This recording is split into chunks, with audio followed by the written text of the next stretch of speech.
రానున్న రోజుల్లో తెలంగాణలో ఉప ఎన్నికలు వస్తే ఖచ్చితంగా కాంగ్రెస్ పార్టీ నుంచి పోటీలో ఉంటానని ఎమ్మెల్యే కడియం శ్రీహరి అన్నారు. హన్మకొండ జిల్లాలో ఎమ్మెల్యేల అనర్హత పిటిషన్ పై స్పందించారు. కేసు సుప్రీంకోర్టులో ఉన్నందున తీర్పును తప్పకుండా పాటిస్తానని తెలిపారు. గతంలో బీఆర్ఎస్ ప్రభుత్వం ఫిరాయింపుదారులను ప్రోత్సహించిందని ఎద్దేవా చేశారు.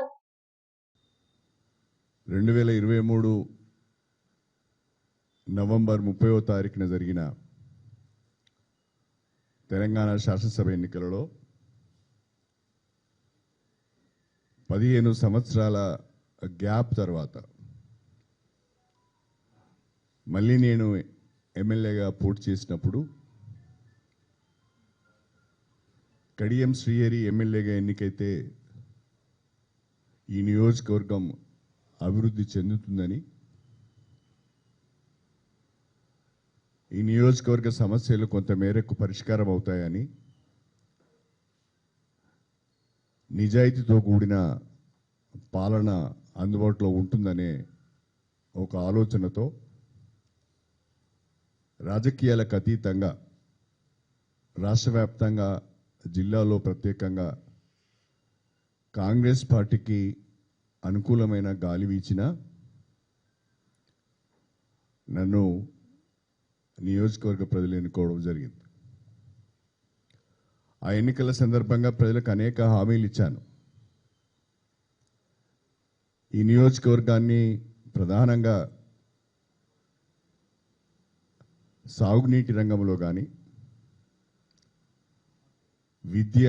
వైద్య రంగంలో కానీ, రహదారుల విషయంలో కానీ మనం అభివృద్ధి చేసుకోవాల్సిన అవసరం చాలా ఉన్నది.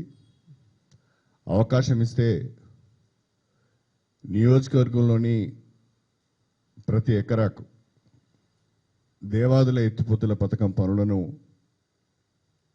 పూర్తి చేయించి సాగునీరు అందిస్తానని, గన్పూర్లో 100 బెడ్ హాస్పిటల్ నిర్మాణానికి కృషి చేస్తానని, అదేవిధంగా డిగ్రీ కాలేజీ ఏర్పాటుకు గణపురం గ్రామ పంచాయతీని మున్సిపాలిటీగా అప్గ్రేడ్ చేయడానికి తప్పకుండా నేను కృషి చేస్తానని అనేక మాటలు చెప్పడం జరిగింది, హామీలు ఇవ్వడం జరిగింది. ఆ నమ్మకంతో ప్రజలు గెలిపించారు. అనుకోకుండా రాష్ట్రంలో కాంగ్రెస్ పార్టీ అధికారంలోకి వచ్చింది. బీఆర్ఎస్ పార్టీలో గెలిచి ప్రతిపక్షంలో కూర్చోవలసిన పరిస్థితి వచ్చింది. మళ్ళీ స్టేషన్ గన్పూర్ నియోజకవర్గానికి మనం ఎమ్మెల్యేగా ఎన్నికై కూడా న్యాయం చేయలేమోనని, ప్రజలకిచ్చిన హామీలను నిలబెట్టుకోలేమోనని అనేక రకాలుగా మదనపడడం జరిగింది. ఆ పరిస్థితులలో కాంగ్రెస్ పార్టీ నుండి పిలుపు రావడం, పార్టీలో చేరమని కోరడం, అప్పుడు నియోజకవర్గ ముఖ్యులతో మాట్లాడి ప్రజలకిచ్చిన హామీలను నిలబెట్టుకోవాలి అంటే, నియోజకవర్గం అభివృద్ధి చెందాలి అంటే ప్రభుత్వ సహకారం లేకుండా చేయలేమని భావించి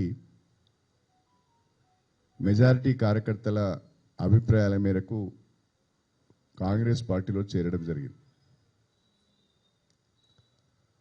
కాంగ్రెస్ పార్టీలో చేరి దాదాపుగా 11 మాసాలు, సంవత్సరం కావస్తున్న పరిస్థితులలో కాంగ్రెస్ ప్రభుత్వం ద్వారా గౌరవనీయులు ముఖ్యమంత్రి శ్రీ రేవంత్ రెడ్డి గారి ద్వారా